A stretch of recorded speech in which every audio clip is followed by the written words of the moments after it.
عامر 13 April 1992 کو چنگا بنگیال، تحصیل گوجر خان، ضلع راولپنڈی، پنجاب، پاکستان میں پیدا ہوئے۔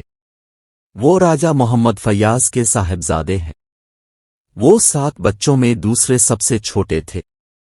ان کا یہ کہنا تھا کہ وسیم اکرم میرے پسندیدہ بولر ہیں، وہ میرے آئیڈیل ہیں۔ جب میں انہیں ٹی وی پر دیکھتا تھا تو میں یہ دیکھنے کی کوشش کرتا تھا کہ وہ گیند کے ساتھ کیا کر رہا ہے، پھر میں باہر جا کر ان کے ایکشن اور بولنگ کی نقل کرتا۔ 2003 میں 11 سال کی عمر میں عامر کو ایک مقامی ٹورنامنٹ میں دیکھا گیا اور انہیں سر آصف باجوہ کی قائم کردہ اسپورٹس اکیڈمی میں شامل ہونے کی دعوت دی گئی۔ راولپنڈی میں قومی ٹیم میں شامل ہونے کے بعد عامر اپنے خاندان کے ساتھ لاہور منتقل ہو گئے تاکہ اعلیٰ ترین کرکٹ کی سہولیات کے قریب ہو سکیں۔ عامر نے ستمبر 2016 میں برطانوی شہری نرجس خان سے شادی کی۔ ان کی 2 بیٹیاں منسا عامر اور زویا عامر ہیں۔ محمد عامر ایک پاکستانی کرکٹر ہے جس نے 2009 اور 2020 کے درمیان پاکستان کی قومی کرکٹ ٹیم کے لیے کھیلا۔ عامر دسمبر 2020 میں بین الاقوامی کرکٹ سے ریٹائر ہوئے، تاہم 14 جون 2021 کو انہوں نے بیان دیا کہ وہ کرکٹ ٹیم میں واپسی کے لیے تیار ہیں۔ عامر نے نومبر 2008 میں فرسٹ کلاس ڈیبیو کیا اور جولائی 2009 میں سری لنکا میں 17 سال کی عمر میں اپنا پہلا ایک روزہ بین الاقوامی میچ کھیلا۔ 29 اگست 2010 کو انہیں سپاٹ فکسنگ کے الزام میں گرفتار کیا گیا اور جان بوجھ کر 2 نو بال کرنے پر 5 سال کی پابندی عائد کر دی گئی۔ عامر نے اپنے پراسیکیوٹر انٹرنیشنل کرکٹ کونسل کے ذریعے سنائے گئے فیصلے پر جرم قبول کیا اور عوامی طور پر معافی کی درخواست کی۔ نومبر 2011 میں عامر کو ساؤتھ وارک کراؤن کورٹ میں سلمان بٹ اور محمد آصف کے ساتھ اسپاٹ فکسنگ سے متعلق سازش کے الزامات میں سزا سنائی گئی اور 3 ماہ جیل میں گزارے۔ اس پر 5 سال کی پابندی عائد کی گئی تھی جو ان کی نابالغ عمر اور اعتراف جرم کی وجہ سے نرم سمجھی جاتی تھی۔ 29 جنوری 2015 کو یہ اعلان کیا گیا کہ عامر کو ڈومیسٹک کرکٹ میں جلد واپسی کی اجازت دی جائے گی، حالانکہ ان کی اصل پابندی 2 ستمبر 2015 کو ختم ہونے والی تھی۔ محمد عامر نے واکنگز کے ساتھ معاہدہ کیا۔ اس کے بعد وہ 2016 میں نیوزی لینڈ کے دورے پر پاکستان کے لیے کھیلنے کے لیے واپس آئے ہیں۔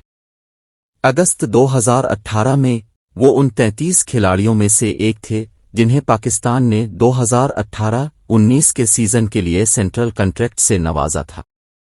26 جولائی 2019 کو انہوں نے محدود اوورز کی کرکٹ پر توجہ مرکوز کرنے کے لیے ٹیسٹ کرکٹ سے ریٹائرمنٹ کا اعلان کیا۔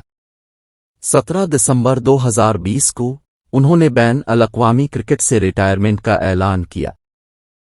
عامر کو پہلی بار سابق پاکستانی فاسٹ بولر وسیم اکرم نے 2007 میں ایک فاسٹ بولنگ کیمپ میں بطور فاسٹ بولر منتخب کیا تھا۔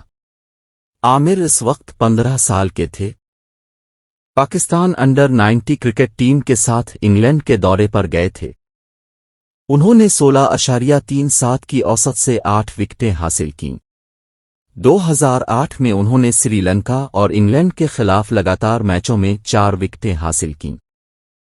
سری لنکا میں کھیلے گئے اس ملکی ٹورنامنٹ میں انہوں نے ایک بار پھر اپنی رفتار اور سوئنگ بولنگ سے 3 میچوں میں 11.22 کی اوسط سے 9 وکٹیں حاصل کیں۔ چوٹ کی وجہ سے انہوں نے ملائیشیا میں منعقدہ 2008 کے ICC under 90 cricket world cup میں صرف ایک محدود حصہ ادا کیا۔ مارچ 2008 میں اس نے راولپنڈی ریمز کے لیے اپنا ڈومیسٹک ڈیبیو کیا اور ساتھ ہی ساتھ نیشنل بینک آف پاکستان کی نمائندگی کی۔ اس نے بہت ساری ٹاپ آرڈر وکٹیں حاصل کیں جن میں قومی ٹیم کے کھلاڑیوں کی وکٹیں بھی شامل ہیں۔ دسمبر 2021 میں انہیں کراچی کنگز نے 2022 پاکستان سپر لیگ کے لیے سائن کیا تھا۔ مئی 2019 میں انہیں 2019 کے کرکٹ ورلڈ کپ کے لیے پاکستان کے اسکواڈ میں شامل کیا گیا۔ 12 جون 2019 کو آسٹریلیا کے خلاف میچ میں عامر نے ون ڈے میں پہلی 5 وکٹیں حاصل کیں۔ اس نے 8 میچوں میں 17 آؤٹ کے ساتھ پاکستان کے لیے سب سے زیادہ وکٹ لینے والے کھلاڑی تھے۔ محمد عامر نے جولائی 2019 میں ٹیسٹ کرکٹ سے ریٹائرمنٹ کا اعلان کیا۔